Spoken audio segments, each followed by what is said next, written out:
आपके जमीन में कोई भी दबंगई या कोई भी किसी भी प्रकार का व्यक्ति आकर बोले कि मैं यहाँ पे अपना आशियाना बनाऊंगा, तो वो कभी भी नहीं हो सकता है, मुमकिन ही नहीं। जय हिंद दोस्तों, मैं अधिवक्ता एकांत गोस्वामी। आज मैं आपको शांतनु दा से मिलाने जा रहा हूँ, हमारे धनबाद बार एसोसिएशन में कार्यरत अधिवक्ता, जो कि सिविल का सारा केसेस देखते हैं। सर नमस्कार।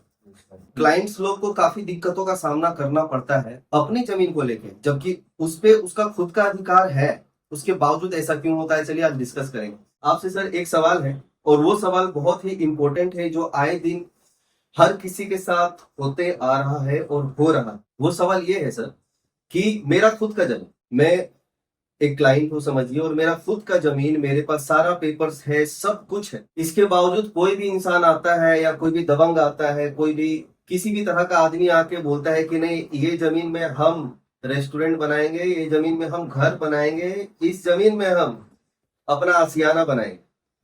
इसके लिए सर मैं क्या एक्शन ले सकता हूँ और कैसे ले सकता हूँ? सर थोड़ा इसके बारे में बताओ। देखिए, जब इसी तरह कोई गैरकानूनी तरीके से दबंगई करते हुए आपकी जमीन को कब्जा करना चाह रहा है और कह रहा है कि जमीन पर हम कोई निर्माण कार्य करेंगे, तत्काल राहत के लिए तो करना चाहिए कि इसका शिकायत संबंधित थाना और जिले के जो वरीय पुलिस पदाधिकारी, जहाँ एसपी है या जहाँ एसएसपी है, वहाँ 2 आवेदन दे कि इस तरह हमारे साथ किया जा रहा है, जमीन को कब्जा किया जा रहा है, वो तरह तरह की धमकियां दी जा रही है।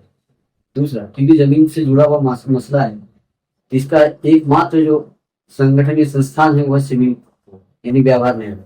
व्यवहार न्यायालय में वहां पर इनको तत्काल मुकदमा करना चाहिए उस दखल के लिए, क्योंकि अगर दखल उनका है तब वो सिर्फ डिक्लेरेशन और इंजंक्शन का मुकदमा करें। डिक्लेरेशन में कोर्ट डिक्लेयर करेगी कि जमीन उनका है, ये डिक्लेयर करके जजमेंट करेगा। इंजंक्शन की बात के दौरान या अंतिम जजमेंट भी कर देगा कि कोई भी थर्ड पर्सन जमीन से इसका लेना देना नहीं है, कोई दस्तावेज नहीं है, कुछ भी नहीं है, न दखल है, तो वो कभी भी उस जमीन पर किसी भी तरह का कोई निर्माण कार्य, खरीद बिक्री, कुछ भी वो नहीं कर सकते। इसीलिए 2 रास्ता ही उनके पास बचता है, सिविल में भी है और तत्काल के क्रिमिनल का है। तभी जाके वो न्याय उनको पा सकेगी, वो न्याय उनको मिल सकेगा। यही रास्ता उनके लिए बचता है।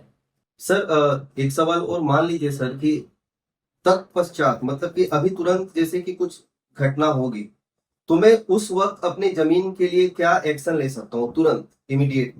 देखिए, इमीडिएट जैसे तत्काल की सिविल मुकदमे में स्टैंड करने में वक्त थोड़ा लगता है, क्योंकि ये प्रक्रिया ही ऐसा है कि थोड़ा वक्त लेगा। लेकिन तत्काल, जैसे मैंने पहले भी कहा, कि संबंधित थाना और एसएसपी महोदय, एसपी महोदय, जो भी है वरीय पदाधिकारी, उनको सूचना दिया जाए कि भाई ऐसा मेरी जमीन पर ये लोग मतलब अगर निर्माण करना चाह रहे हैं या दखल देना चाह रहे हैं, तो पुलिस फिर अपने अधिकार को प्रयोग करते हुए जांच करेगी या रोक लगवा सकती है।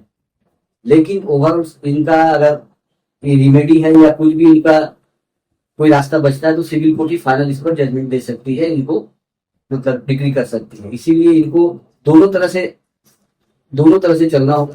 तत्काल के लिए आप वो क्रिमिनल प्रोसीडिंग में आप जाइए, जो संबंधित पदाधिकारी है जिनको देखना है लॉ एंड ऑर्डर, उनके पास हो जाए, और उसके बाद ही वो सिविल सूट फाइल कर डिक्लेरेशन के लिए, इंजंक्शन के लिए प्रेयर करे कि जमीन हमारा डिक्लेयर कर दिया जाए, और इस पर कोई खरीद बिक्री थर्ड पर्सन कोई भी ना कर सकते, ना दखल कब्जे कर सकते। ये 2 रास्ता इनके लिए बचता है, इसी पर ही इनको जाना चाहिए।